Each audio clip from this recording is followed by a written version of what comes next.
Imagine you linking up with your old school classmates from way back primary school. And this classmate, people met on Facebook again.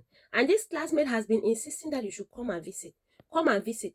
And the day you decided to go and visit, now that day where he joined with another friend Ekpayo. He joined with that because he be get another motive for back. He want make money through you. And so he joined Ekpayo. Please, let's watch this video. It's very terrible things will happen. Please, it's long, but let's watch. It's worth watching. You will not regret watching it, please. What brought us here is we are suspects to a kidnapping and murder case, which we were arrested by a professional anti-kidnapping squad, as I say. So the way the whole thing happened, the entire thing, the way it happened, if I should explain from A to Z, the victim, which is my associate's old-time school friend, they were, as we wanted to bring the guy to my own apartment. So we tried to convince him, and the guy, the first time we attempted to bring him, we sent him transport to come, and then he said he was coming on the.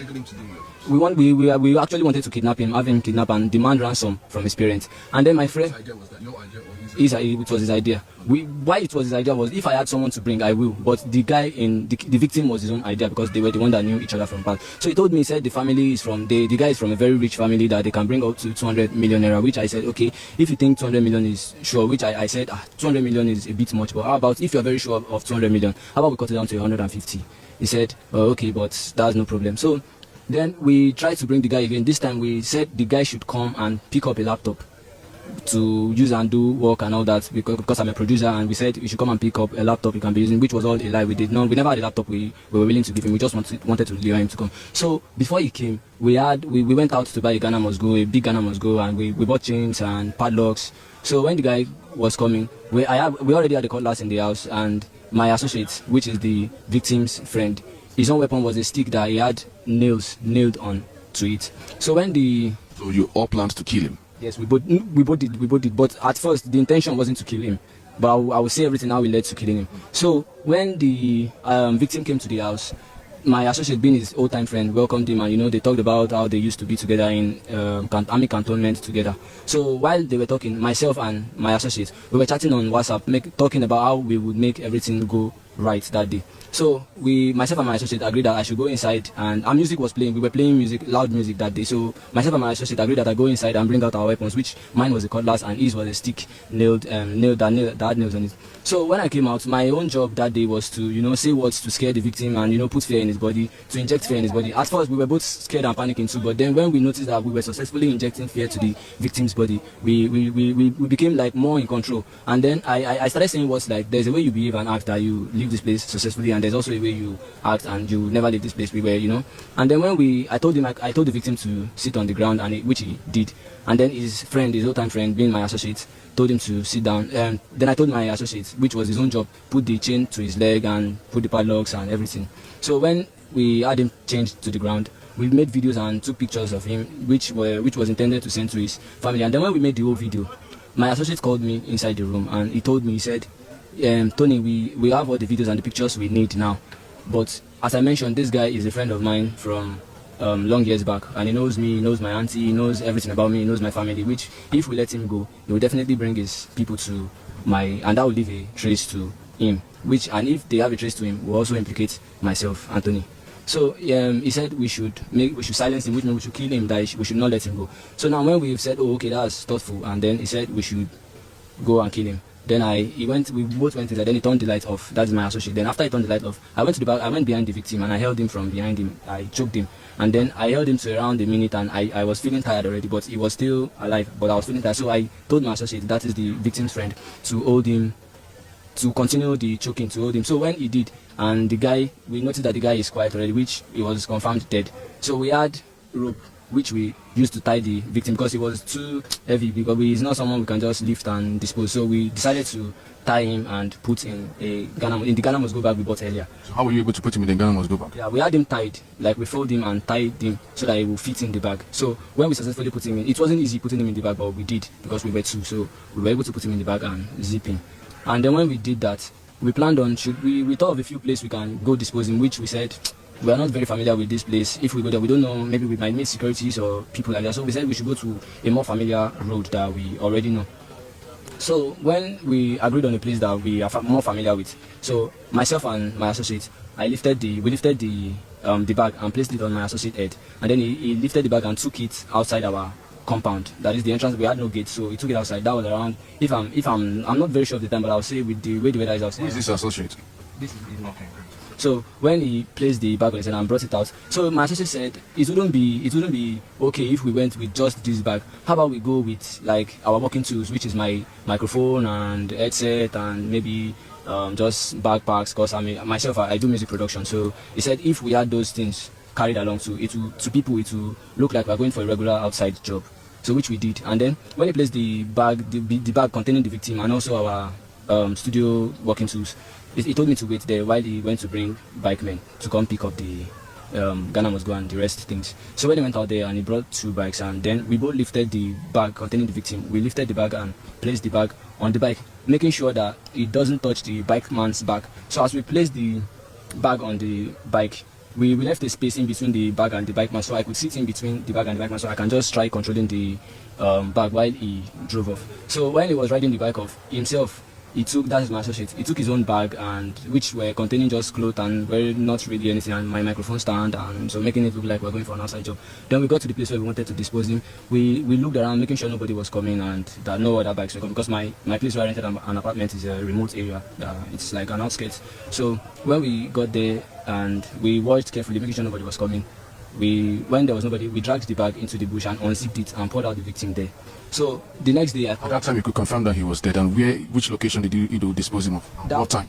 Yeah, I'm not sure of the time. But I should say around 8, 9, 10 p.m. So when we disposed him, we poured him out of the bag, and then we took the sack and put it inside one of the bags we were carrying, and we returned it back home. So the next morning, I called my dad and said I was coming to his place, and I told my dad to send me 15,000 naira for transport that both of us can get there, because his family and my family, they lived in the same area, because we were born and raised in the same area, so our families are not far from each other. So we went back home. So we How about the money, the ransom? I'm getting there. So after he told us, because he assured me that this family is a very rich family and they could provide up to 200 million, which I said that is a long money, but if you're very sure, how about we got it to 150? So when we got to Ikorodu, being our family's place, I called the victim's family with the victim's number, and then I told them I was driving, because that night they were calling the victim, like trying to ask him where he was and all that. So but I didn't pick. But when I called, I told them I didn't pick because I was driving to Bayelsa. I told them I was driving to Bayelsa, which was all the lie. And then when I told the person I was driving to Bayelsa, then I demanded the ransom of 150 million, which my associate told me they were able to provide. That was when the victim's mother picked the call. So she begged us and was like, okay, how about she brings 50 million? So immediately she said, how about she brings 50 million? My associate ended the call and told me, and he said, didn't I tell you this family is so rich? I told you they were so rich and they could provide this money. But why she said 50 was because maybe she doesn't want to go far at first. She just wants to, maybe pricing and all that. So I said, okay.